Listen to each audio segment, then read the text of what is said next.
Hello everyone, this is Abir Sarkar from Sarkar and I Institute and welcome back to another brand new video. আজকের এই ভিডিওতে আমরা দেখব কিভাবে আমরা খুব সহজে Freepik এর জন্য ফাইল রেডি করতে পারি।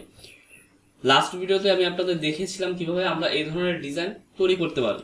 আর আজকের এই ভিডিওতে আমরা দেখব কিভাবে আমরা এই ডিজাইনটাকে যেটা আমরা গত ভিডিওতে তৈরি করেছিলাম ওই ডিজাইনটাকে কিভাবে আমরা Freepik এর জন্য আপলোডের জন্য রেডি করতে পারি। এর জন্য আমরা যেটা করব আমরা একটা নতুন ডকুমেন্ট দেব। এর জন্য আমরা ফাইল থেকে নিয়ে যাব, নিউ থেকে একটা নিউ ডকুমেন্টে যাব। এখানে আমি ওয়াইড এবং হাইট হিসেবে 300 পিক্সেল ব্যবহার করেছি। আপনারা চাইলে এরকম স্কয়ার সাইজ ব্যবহার করতে পারেন, অথবা আপনারা যদি চান ওয়াইড 500 রেখে হাইট 300 আপনারা এভাবে রেশিওতেও আপনারা ফাইল সেভ করতে পারেন। এটা নিয়ে কোনো প্রবলেম হবে না।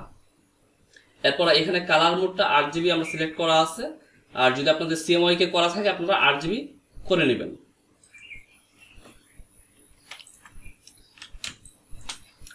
আমাদের ডিজাইনটার জন্য একটা ব্যাকগ্রাউন্ড দরকার। এখন আমরা ব্যাকগ্রাউন্ডটা নেওয়ার আগে আমরা স্ট্রোক কালারটা অফ করে দিব, আর ফিল কালার আমি ব্ল্যাক দিয়ে দিচ্ছি।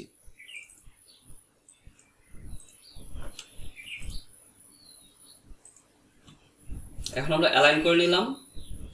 এখন আমরা উইন্ডো থেকে লেয়ার অপশনটা ওপেন করব।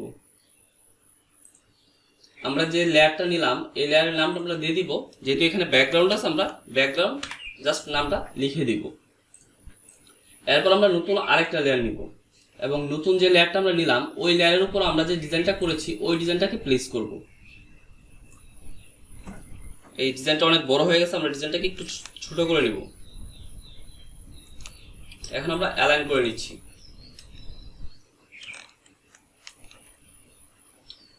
এখন আমাদের ডিজাইনটা যেই লেয়ারের মধ্যে আছে ওই লেয়ারের নাম আমরা রিনেম থেকে অবজেক্ট দিয়ে দিব। আমরা চাইলে অবজেক্ট অথবা ডিজাইনও কিন্তু ব্যবহার করতে পারি। আমি দুইটাই এখানে দিচ্ছি, আপনারা যে কোনো একটা ব্যবহার করবেন। এবং আমরা নিচের যে ব্যাকগ্রাউন্ড আছে সেটাকে আমরা লক করে দিব। আমাদের ফাইল প্রসেসিংটা কমপ্লিট। এখন আমরা ফাইলটা জাস্ট সেভ করব, এবং সেভ করার পরে ফাইলটা আপলোডের জন্য রেডি হয়ে যাবে। এখন আমরা যে কাজটা করব আমরা সেভ এজে ক্লিক করব। সেভ এজে ক্লিক করার পর আমরা এখান থেকে ইপিএস মোডটা সিলেক্ট করব এবং একটা ফাইলের নাম্বার দিয়ে দিব। আমরা ধরেন 01 দিয়ে ফাইলটা সেভ করলাম। আমাদের ফাইলটা অলরেডি এখানে সেভ হয়ে গেছে।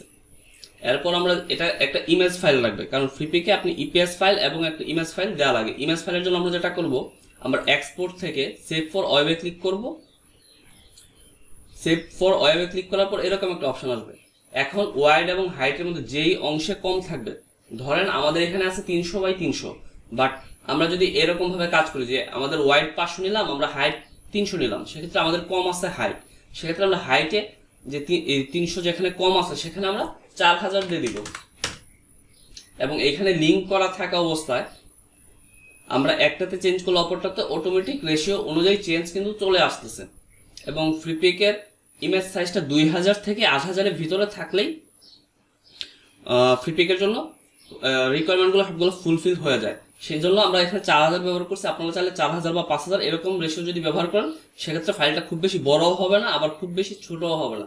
কারণ ইদানিং ফাইল সাইজটা খুব বেশি ছোট হইলেও কিন্তু ফাইলটা রিজেকশনের কারণ হিসেবে এই জিনিসটাও কিন্তু সামনে চলে আসে।